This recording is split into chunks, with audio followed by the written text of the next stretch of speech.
Let me describe a couple to you, and tell me if this sounds familiar. They're both working professionals. She's in marketing, making $62,000 a year. He works in IT, earning $71,000. That's a combined household income of $133,000. Statistically, that puts them in the top 25% of American households. On paper, they should be winning. They should be building wealth, maxing out retirement accounts, taking nice vacations, feeling financially secure. Instead, they're stressed. They're living paycheck to paycheck or close to it. They have maybe 2 months of savings, and that's being generous. Last month, when their car needed an unexpected repair, they had to put on a credit card. They both work full-time, sometimes more than full-time. They're exhausted. They barely see each other during the week, except for a few tired hours at night. And here's the craziest part. They did everything right. They got the degrees. They built careers. They got married, combined finances, bought a home in a decent school district. They followed the script perfectly. So why does it still feel like they're drowning? Why does a household making over 6 figures feel so financially fragile? If you've ever looked at your combined income and thought, we make too much money to feel this broke, this video is going to make a lot of things click.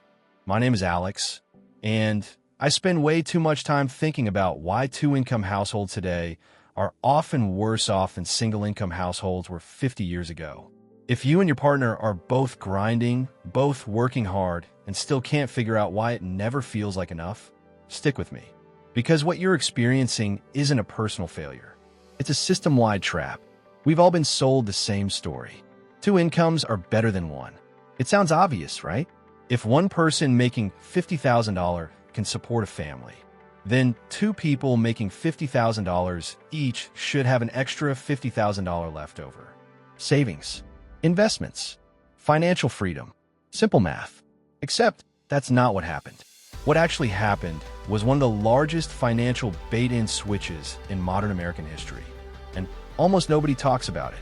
There's a name for this phenomenon. It's called the 2-income trap. The term was coined by Elizabeth Warren. Yes, that Elizabeth Warren, back in 2003, when she was still a Harvard bankruptcy law professor. She and her daughter, Amelia Warren Tyagi, studied over 2,000 families who had filed for bankruptcy. What they found was shocking. Having 2 incomes didn't make families more secure. It made them more vulnerable. 2-income families were more likely to go bankrupt than single-income families. Let that sink in. Working twice as hard, earning 2 paychecks, doing everything the modern economy tells you to do, and you end up more likely to lose everything. That's not a budgeting problem. That's a systemic trap. To understand how we got here, we need to go back to 1970. At that time, only about 43% of women participated in the workforce. The typical middle-class family had 1 primary breadwinner, 1 parent managing the household. And here's the part most people don't realize. That single income was enough. Not barely enough, actually enough. A median income family could buy a median-priced home, spend around 25% of income on housing, afford health care, food, a car, save money, take occasional vacations. They had something we've largely lost today: financial margin. And even more important, they had a backup plan. If the primary earner lost their job, the stay-at-home parent could enter the workforce. That second income wasn't being used. It was insurance. Today, female workforce participation is around 57% and much higher among married mothers. In over 60% of married households with children, both parents work. The emergency backup plan is no longer a backup. It's the default. And yes, we earn more today. The median household income in 2023 was about $74,000, higher than in 1970 after inflation. But costs didn't just rise. They exploded. Housing prices doubled relative to inflation. Healthcare costs increased over 600%. Childcare now averages $11,000 per child per year. College costs increased over 200%. Every dollar from the second income was absorbed. Every single one. Let's get concrete. One partner earns $70,000. The other earns $50,000. Combined, $120,000. Sounds great. Now watch what happens to that $50,000. First, taxes. Because it's the second income, it's taxed at higher marginal rates. After federal, state, and payroll taxes, that $50,000 becomes roughly $32,000 to $35,000. Next, childcare. One child, that's $15,000 a year. Two kids, $30,000. Now you're almost at zero. Add commuting costs, second car expenses, parking, gas, maintenance. Easily $8,000 a year. Now you're negative. Then come exhaustion expenses. Takeout, cleaning services, convenience spending.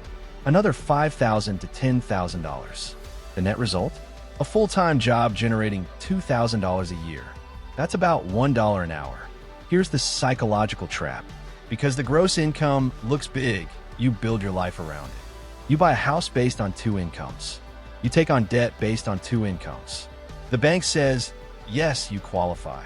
And technically, you do, as long as nothing ever goes wrong. But life always goes wrong. Job loss, illness, burnout, aging parents, special needs children. And when one income disappears, the entire structure collapses. The problem isn't income. It's lack of flexibility. The single-income family had margin. The two-income family runs at 100% capacity.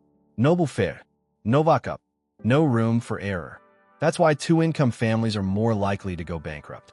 Here's the mindset shift that changes everything. Build your life on one income. Not because one partner must quit working, but because your fixed costs should be survivable on one income. The second income becomes optional. Savings, investments, wealth building, not survival. This is how you buy back flexibility. The two-income trap isn't really about money. It's about options. We traded flexibility for bigger houses, margin for appearances, security for lifestyle. But appearances aren't wealth. Cash flow isn't security. And two incomes aren't better than one if both are already spent before they arrive. Now you know the trap. The question is, what are you going to do about it?